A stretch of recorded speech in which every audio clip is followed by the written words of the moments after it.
Hello বন্ধুরা, আপনারা কি জানেন একজন মানুষ তার জীবদ্দশায় পৃথিবীর প্রায় 1/4 ভূখণ্ড দখল করেছিলেন।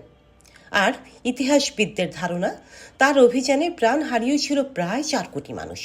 কিন্তু তিনি কি শুধু রক্ত পিপাসু এক যুদ্ধবাজ ছিলেন, নাকি ইতিহাসের গতিপথ বদলে দেওয়া এক অপ্রতিরোধ্য শক্তি? আজ আমরা জানব পৃথিবীর অন্যতম বিতর্কিত ও প্রভাবশালী সম্রাট চেঙ্গিস খানের গল্প। 1162 সালের দিকে বর্তমান মঙ্গোলিয়ার খেন্তি পর্বতমালার কাছে অনু নদীর তীরে জন্ম নেন এক শিশু। নাম রাখা হয় তেমুজিন। হ্যাঁ, চেঙ্গিস খান তার আসল নাম নয়। চেঙ্গিস খান ছিল একটি উপাধি, যার অর্থ সর্বজনীন শাসক বা বিশ্বের অধিপতি। তেমুজিনের শৈশব মোটেও রাজকীয় ছিল না। তার বাবা ছিলেন এক গোত্র প্রধান, কিন্তু শত্রুদের ষড়যন্ত্রে বিষ প্রয়োগে তার বাবার মৃত্যু হলে অল্প বয়সী পরিবার সহ সমাজচ্যুত হয়ে পড়েন তিনি। নিজের গোত্রই তাকে ত্যাগ করে। খাদ্যের জন্য সংগ্রাম, বেঁচে থাকার লড়াই, এই কঠিন বাস্তবতাই গড়ে তোলে ভবিষ্যতের কঠোর শাসককে। মাত্র 13 বছর বয়সে খাবারের ভাগাভাগি নিয়ে বিরোধে নিজের সৎ ভাইকে হত্যা করেন তেমুজিন। শৈশব থেকেই তার চরিত্রের দৃঢ়তা আর নির্মমতার ছাপ স্পষ্ট ছিল। তেমুজিনের জীবনে এক গুরুত্বপূর্ণ নাম বর্তে, তার বাল্যবধূ। এবং ইতিহাস বলছে হাজার নারীর সঙ্গ পেলেও বর্তেই ছিলেন তার একমাত্র ভালোবাসা।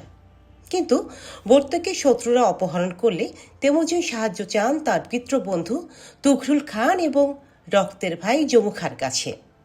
এই অভিযান সফল হয়, বর্তে ফিরে আসেন। কিন্তু সময়ের সঙ্গে সঙ্গে রক্তের ভাই জমুখাই হয়ে ওঠেন সবচেয়ে বড় প্রতিদ্বন্দ্বী। বহু সংঘর্ষের পর 1206 সালে তেমুজিন বিজয়ী হন এবং তখনই তাকে দেওয়া হয় চেঙ্গিস খান উপাধি। এই মুহূর্ত থেকেই শুরু হয় ইতিহাসের সবচেয়ে বিস্ময়কর সাম্রাজ্য বিস্তার। চেঙ্গিস খানের নেতৃত্বে মঙ্গল বাহিনী ঝড়ের বেগে আক্রমণ করে পূর্ব এশিয়া থেকে মধ্য এশিয়া হয়ে ইউরোপ পর্যন্ত। তিনি আক্রমণ করেন পশ্চিম জিন সাম্রাজ্য, শিয়া খোয়ারেজিয়াম সাম্রাজ্য, এমনকি বর্তমান রাশিয়া ও ইউক্রেন পর্যন্ত পৌঁছে যায় মঙ্গল বাহিনী।